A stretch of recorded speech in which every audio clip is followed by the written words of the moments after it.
Hey, good morning, and thanks for coming back to the channel. I want to talk a minute about something that really irritates the crap out of me. And both sides, if I want to use that term, do it. And that's these feel good type of rules, laws that get voted on. One of them is this collection of things called Second Amendment sanctuary states and Second Amendment protection laws in the states and even in some counties. And even, God bless them, these guys called the Constitutional Sheriffs Association. All well meaning, don't get me wrong, all well meaning, but worthless as tits on the board. Um, at best, at best. Um, some resistance in the wire can be put to slow down federal federal enforcement activity um, against people who are violating federal law, because no matter what we think, federal law trumps state law. So what that means is that um, federal agents federal agents can and have, without any help from local law enforcement, the sheriff, police, whatever, go in and apprehend or arrest or kill those who have violated federal law. That it just happens all the time. We just don't get to see it as much. Now, where local law enforcement partners with the feds is because they have these joint task force crap things. All that means that the federal government is renting these local law enforcement people, bribing them to play nice while the feds go do their thing. I'll give you an example. Kansas had a Second Amendment thing, and they said, suppressors are okay if they're made in Kansas and don't sold out of Kansas, blah blah.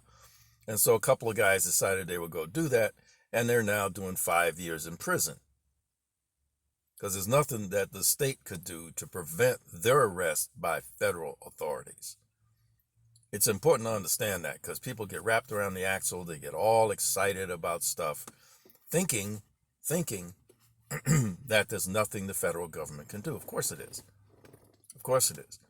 It makes it harder because unless the feds bring an army of people, which they tend not to have, right, it would be a targeted, make example type activity. Because there's no way the federal government has the resources to try to enforce this stuff around the country. So they would do a targeted action, tell the local law enforcement to get the fuck out of the way, because our guns are better than your guns, and unless your SWAT team is going to go up against our SWAT team, you need to stand down. And unless a county sheriff deputizes everyone in the county, now they outnumber the feds, then you have a Bundy Ranch type standoff. That's not going to end well. That's not going to end well. So if local law enforcement decides they want to try to impede, literally get in the way of federal law enforcement enforcing federal law, right, then all of this stuff just feel good because it's not going to protect you and I, the individual citizen, at all from what makes us mad, and that's federal anti-Second Amendment law. That's what bothers all of us, right? Now, if your state, like Illinois, for example, legislature comes up with crazy laws, and then 90% of the county sheriffs say we're not going to enforce it, that's a whole nother deal. Because now the only thing left for the governor is state police. Trust me, there are way more sheriff deputies out there than there are state police. So their state police is going to tread carefully. They might try to do one of these, we're going to set an example type arrest things, but it would suck every resource out of the state police to do that, right? The county sheriff does have the authority to impede that, but they cannot impede federal law enforcement who is enforcing federal law. So if you break federal law, right, break federal law, and the feds want to come after you, nobody's coming to help you. Nobody's coming to help you unless they want to have a Bundy Ranch type thing, and then it's going to be a stare down on who's going to blink first. That would be a bad situation. So I put this out there because I hear too many people getting all excited in news conferences and all this stuff. For you and I, it doesn't mean anything. It's the elephants dancing. If you break federal gun laws, the feds can come and arrest you, shoot you, kill you, do whatever they need to do to take you into custody. And local law enforcement cannot get in the way. If they do try to get in the way, then it's on like Donkey Kong. And the next level, let's just play it out.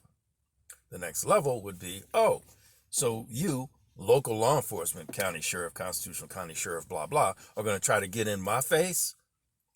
It's called writ of mandamus. I go to the court, federal court, and then I deputize the marshal service, plus take over your state's National Guard.